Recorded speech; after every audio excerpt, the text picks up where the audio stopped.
বলবো এবং রাসূলুল্লাহর আনুগত্য, সাহাবীদের আনুগত্য, তারপরে ইমামদের আনুগত্যের উপর আল্লাহর কোরআনের দুইটা ফয়সালা শুনিয়ে আমরা বিদায় নেব ইনশাআল্লাহ বলি। আল্লাহ সুবহানাহু ওয়া তাআলা বলেন, লা তাজিদু কওমান ইউমিনুনা বিল্লাহি ওয়াল ইয়াউমিল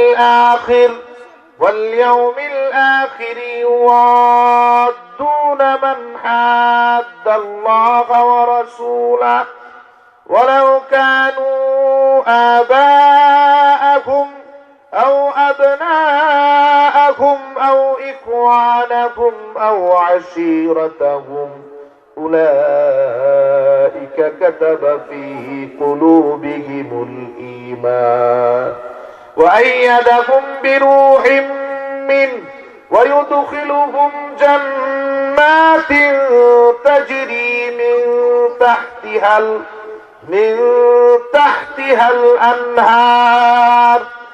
الأنهار خالدين فيها رضي الله عنهم ورضوا عنه أولئك حزب الله ألا إن حزب الله هم المفلحون الله رب العالمين حبيب কে বলেন, হাবিব লা তাজিদু কওমান, আপনার সাহাবীদের মাঝে একজন সাহাবীকে আপনি পাবেন না ইউমিনুনা বিল্লাহি ওয়াল ইয়াউমিল আখির, যে সাহাবীগুলো আমি আল্লাহকে বিশ্বাস করে, পরকালে বিশ্বাস করে, আমি আল্লাহর উপর বিশ্বাস করা, পরকালের উপর বিশ্বাস করা এমন একজন সাহাবীকে আপনি খুঁজে পাবেন না যে সাহাবীগুলো ইউয়াদ্দুনা মান হাদ্দাল্লাহা ওয়া রাসূলাহু, যেই সাহাবীগুলো আল্লাহর হাবিবের সাথে বিদ্বেষ পোষণকারী, রাসূলুল্লাহর সাথে দুশমনকারী, রাসূলুল্লাহর বিরুদ্ধে অবস্থানকারী,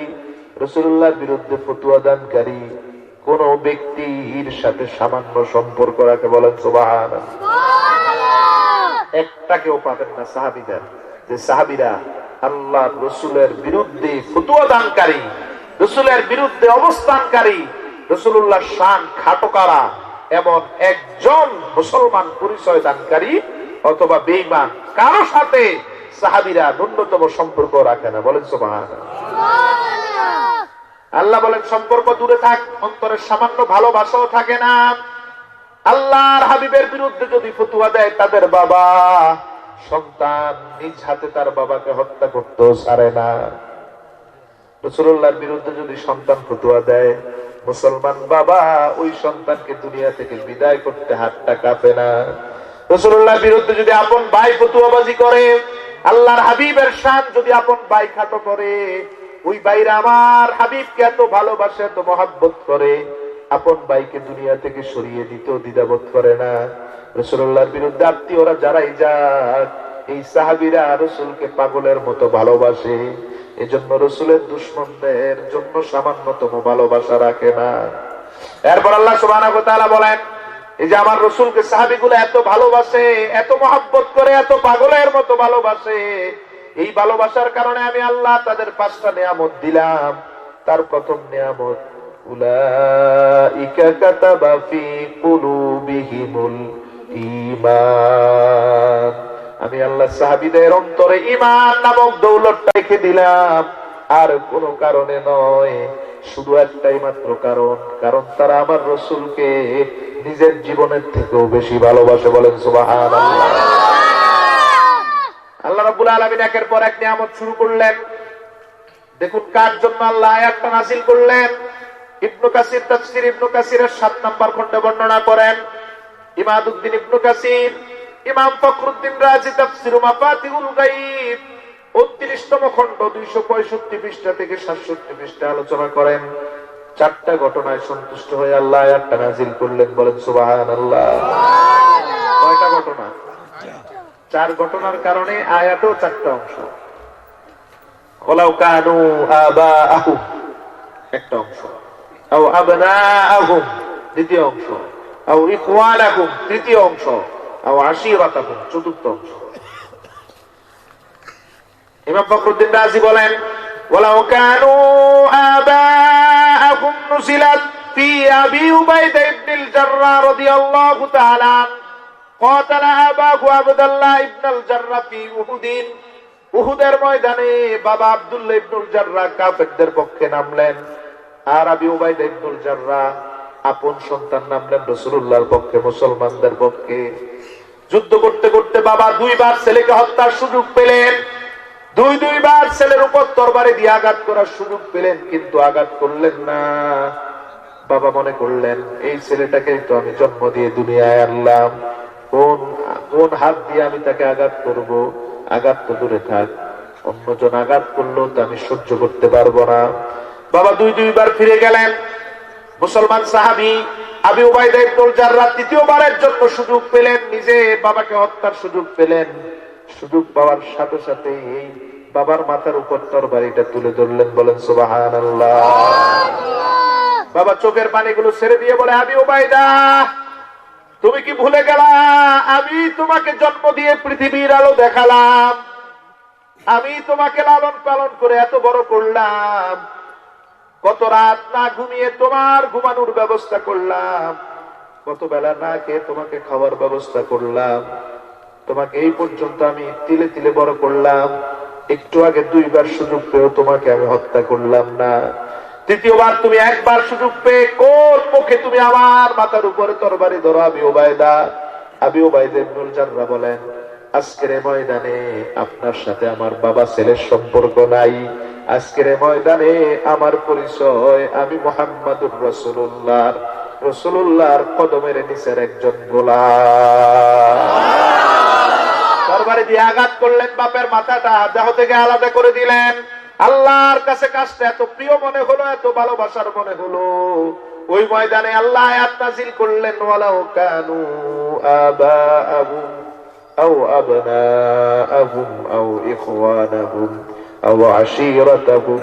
আল্লাহর হাবিবকে বললেন, হাবিব তাকিয়ে দেখেন আবু উবাইদা ইবনুল জাররাহর দিকে, আপনাকে কত ভালোবাসে, পাগলের মতো আপনাকে ভালোবাসে।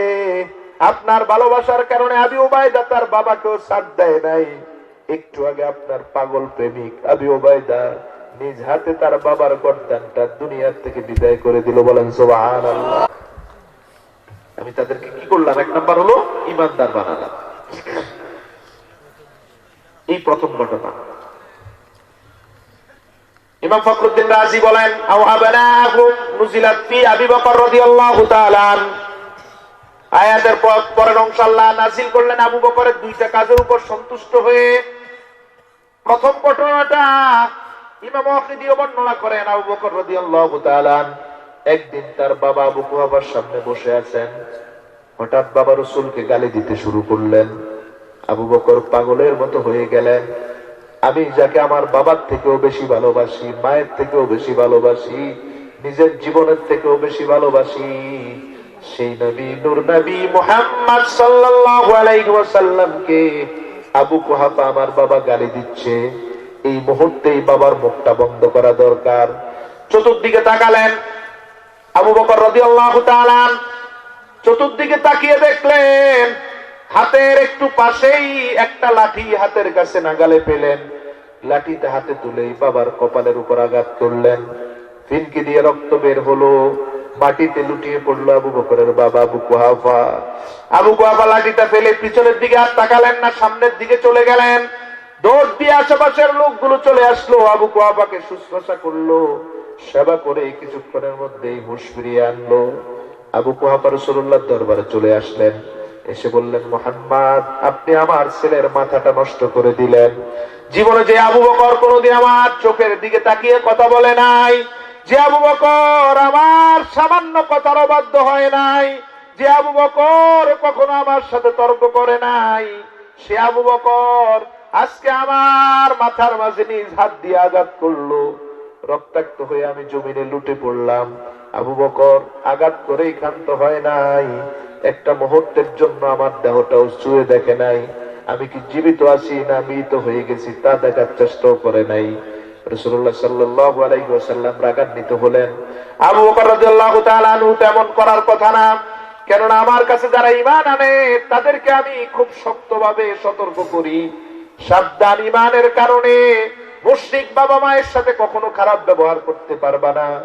আমি তো আবু হুরায়রাকে বলেছিলাম, আবু হুরায়রা ইমানের কারণে মা যদি তোমাকে আঘাত করতে করতেও মেরে ফেলে, সাবধান, মায়ের চোখের দিকে তাকিয়ে উপ শব্দটাও বলতে পারবা না। বলেন সুবহানাল্লাহ। আওয়াজ আপনাদের আবার বিড়ালের মতো হয়ে গেল, লোক বাড়লো আওয়াজ করলো, জোরে বলেন সুবহানাল্লাহ। আর একটু জোরে বলেন সুবহানাল্লাহ। কোনো লস নাই তো, কোনো লজ্জা নাই তো? ঘরে থাকা বিড়াল গুলো লজ্জা পাক যে আমরা কোন নিয়ামত আজকে ফেলে দিচ্ছি। যতবার সুবহানাল্লাহ বলবেন এরা লজ্জা পাবে যে কোন মুখে আজকে ঘরে বসে আছে, দোকানে পাটে করছে। আল্লাহর হাবিব সাল্লাল্লাহু আলাইহি সাল্লাম মনে মনে বললেন, আমার আবু বকর তো এমন করার কথা না। আমার সাহাবীরা তো তাদের মা বাবার সাথে খারাপ ব্যবহার করবে না, আবু বকর কেন করলো তার কাছ থেকে শুনতে হবে। রাসূল ডাকলেন আবু বকরকে। আবু কুহাফার সামনে রাসূলুল্লাহ আবু বকরকে ডাকলেন, জিজ্ঞেস করলেন, তুমি তোমার বাবার সাথে কেন এত বড় বেয়াদবি করলা? ইসলাম গ্রহণের আগে কোনদিন বাবার সাথে খারাপ ব্যবহার করো নাই, আর ইসলাম গ্রহণ করার পরে কেন তুমি বাবার সাথে এত বড় বেয়াদবি করলা? আমার ভাইরা আবু বকর কি জবাব দেন দেখেন। আবু বকর বলেন, আল্লাহি লাউ কানাতিস সাইফু ইনদি লাকাতালতু। আল্লাহ রাসূলকে বলেন, আবু বকর, আল্লাহর হাবিব নূর নবী মুহাম্মদ সাল্লাল্লাহু আলাইহি ওয়াসাল্লাম আমার বাবা প্রাণে বেঁচে গেল, ওই দিন আমি আমার হাতের কাছে লাঠি পেয়েছিলাম, তরবারিটা পাই নাই। যদি তরবারিটা পেতাম, আল্লাহর কসম, আল্লাহর কসম, আমি ওই দিন তরবারির আঘাত করে আমার বাবার মাথাটাকে দেহ থেকে আলাদা করে ফেলতাম। রাসূলুল্লাহ এবার আরো বিরক্তি প্রকাশ করলেন যে আমি তোমাকে জিজ্ঞেস করছি, যতটুকু আঘাত করেছে এটাই অনেক বেশি হয়ে গেছে, এটা করলা কেন? আর আবু বকর জবাব দিল, যদি লাঠি না পেয়ে তরবারি পেতাম, ওই দিনে তাকে দুনিয়া থেকে খতম করে দিতাম। বাবার ব্যাপারে সন্তান বলছে। রাসূলুল্লাহ জিজ্ঞেস করলেন, আবু বকর, ওই দিনের ঘটনা খুলে বলো, কেন তুমি এত বড় বেয়াদবি করেছো? আবু বকর রাদিয়াল্লাহু তাআলা আনহু বললেন, ইয়া রাসূলুল্লাহ, দুনিয়ার সব কাজ আমি সহ্য করতে পারি, আমার বাবা যদি দুনিয়ার কোন কারণে আমাকে আঘাত করতে করতে মাটিতে লুটিয়ে দিত, আমি আমার বাবার চোখের দিকে তাকিয়েও একটা কথা বলতাম না। ওগো আল্লাহর হাবিব, দুনিয়ার সবগুলো কাজ সহ্য হয়, একটা কাজ সহ্য করতে পারি না। আপনি হাবিব নূর নবী মুহাম্মদ সাল্লাল্লাহু আলাইহি ওয়াসাল্লামকে কেউ কোনোদিন গালি দিবে, আপনার বিরুদ্ধে আমার সামনে কোনো কথা বলবে, আমি তা কখনো সহ্য করতে পারবো না। আমার বাবা ওই দিন আপনাকে তুলে গালি দেওয়া শুরু করলো, আমি পাগলের মতো হয়ে গেলাম, আমার মাথায় কোনো কাজ করছিল না। একটা বিষয় আমি মাথায় নিয়ে আসতে পারলাম, এই মুহূর্তে যেই ব্যক্তিটা আমার রাসূলকে গালি দিচ্ছে তার মুখ বন্ধ করা দরকার। মুখ বন্ধ করতে গিয়ে আমি হাতের কাছে লাঠিটা পেলাম, যদি হাতের কাছে লাঠি না পেয়ে তরবারি পেতাম, আল্লাহর কসম তরবারির আঘাত দিয়েই আবু কুহাফাকে দুনিয়া থেকে বিদায় করে দিতাম। আল্লাহর হাবিব বসা, আবু বকর রাদিয়াল্লাহু তাআলা আনহু বসা, আবু কুহাফা বসা। আল্লাহ রাব্বুল আলামিন ওই বৈঠকে আয়াত নাযিল করলেন, ওয়ালাউ কানু আবাআহুম আও আবনাআহুম আও ইখওয়ানাহুম আও আশীরাতাহুম উলাইকা কাতাবা ফি কুলুবিহিমুল ঈমান। ও হাবিব, চেয়ে দেখুন, আপনার আবু বকর আপনাকে জীবনের থেকেও বেশি ভালোবাসে, পাগলের মতো বেশি ভালোবাসে। আবু বকর আপনাকে ভালোবেসে তার বাবা আবু কুহাফাকেও সাথ দেয় নাই, আপনার গালি সহ্য করতে পারে নাই। এত বড় ত্যাগ আপনার ভালোবাসায় যে আবু বকর করলো, ওই আবু বকরের অন্তরে আমি আল্লাহ ঈমানের নামক মূল্যবান জিনিস দিয়ে দিলাম।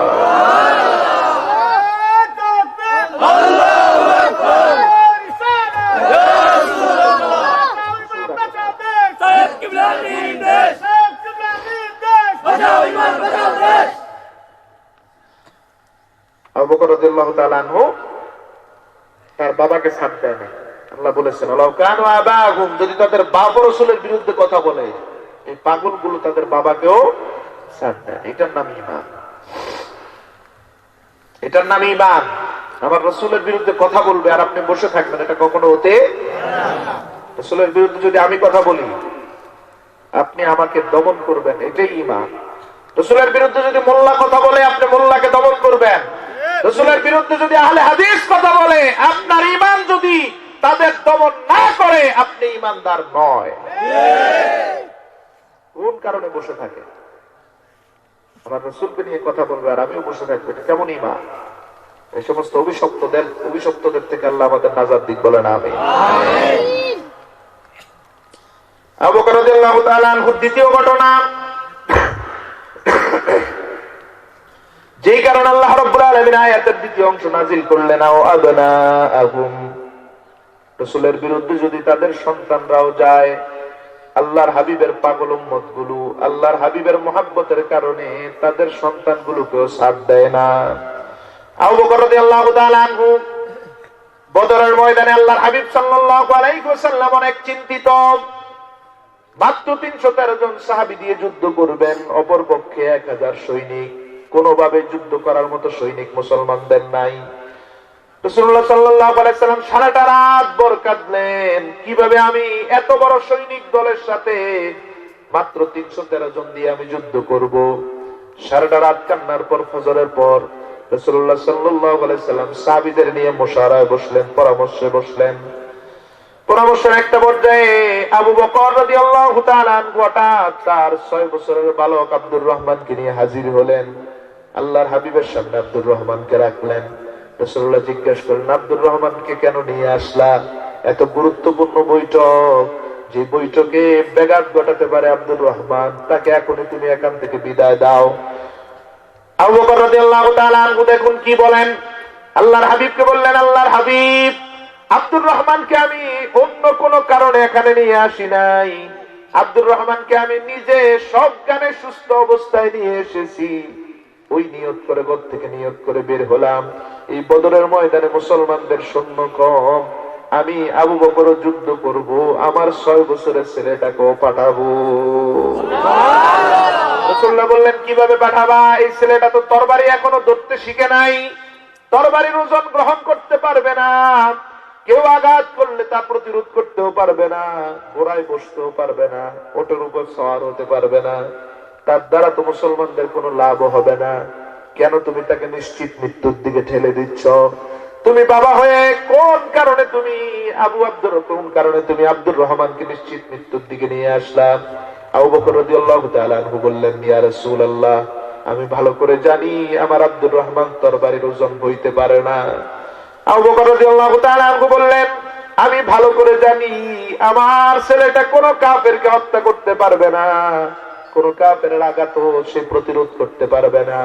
তবে ইয়া রাসূলুল্লাহ, আমি একটা নিয়ত করে আমার ছেলেটাকে এখানে নিয়ে আসলাম। আল্লাহর হাবিব বললেন, আবু বকর, তোমার নিয়তটা বলো। আবু বকর রাদিয়াল্লাহু তাআলা আনহু বললেন, আমি নিয়ত করলাম আমার ছেলেটাকে সবার আগে যুদ্ধের ময়দানে কাফেরদের কাছে পাঠাবো। কাফেররা যখন বুঝতে পারবে এটা আমার ছেলে আব্দুর রহমান, কাফেররা এক আঘাত করে আমার ছেলেটাকে দুনিয়া থেকে বিদায় করবে, আমি তা ভালো করে জানি। আল্লাহর হাবিব বললেন, তাহলে কি লাভ হলো? আবু বকর রাদিয়াল্লাহু তাআলা আনহু বললেন, আমার চিন্তা ইয়া রাসূলুল্লাহ, আমার ছেলেটা তো একটা কাফেরের সামনে যাবে, কাফেরটা আমার ছেলের দিকে তাকিয়ে তরবারি উপরের দিকে উঠিয়ে আমার ছেলের দিকে তাকিয়ে আঘাত করে তাকে হত্যা করবে। যতক্ষণ কাফেরটা আমার ছেলের দিকে তাকিয়ে থাকবে, ততক্ষণে একজন মুসলমান পিছনের থেকে গিয়ে কাফেরটাকে মেরে ফেলতে পারবে। ও আল্লাহর হাবিব, আমার এই ৬ বছরের ছেলের জন্য একটা কাফের যদি দুনিয়ার থেকে বিদায় নিয়ে নেয়, এর থেকে বড় খুশির আমার আর কিছু হতে পারে না। কিয়ামতের ময়দানে আমার ৬ বছরের এই শহীদ বালকটাকে আমি আল্লাহর কাছে তুলে ধরবো, ধরে বলবো, মাবুদ, বদরের ময়দানে তেমন কিছু করতে পারি নাই, আমার হাবিবের মহাব্বতের নজরানা স্বরূপ আমার ৬ বছরের ছেলেটাকে দিয়ে দিলাম। এত খুশি হলেন, চোখের পানিগুলো পেয়ে পড়ছে। আল্লাহ রাব্বুল আলামিন ওই বৈঠকে থাকতে আয়াত নাযিল করলেন, আও আবনাআহুম আও ইখওয়ানাহুম আও আশীরাতাহুম উলাইকা কাতাবা ফী কুলুবিহিমুল ঈমান। আল্লাহ রাব্বুল আলামিন বললেন, হাবিব, আপনার সাহাবীগুলো আপনার সাহাবীরা আপনাকে এমন ভালোবাসে, পাগলের মতো আপনাকে ভালোবাসে। আপনার ভালোবাসার সামনে যেমন বাবার জন্য কোনো মহাব্বত তাদের অন্তরে থাকে না, আপনার মহব্বতের জন্য ছেলেকে কোরবানি করতে তারা দ্বিধাবোধ করে না। এই পাগলগুলাকে এজন্যই আমি আল্লাহ তাদের অন্তরে ঈমান দিলাম।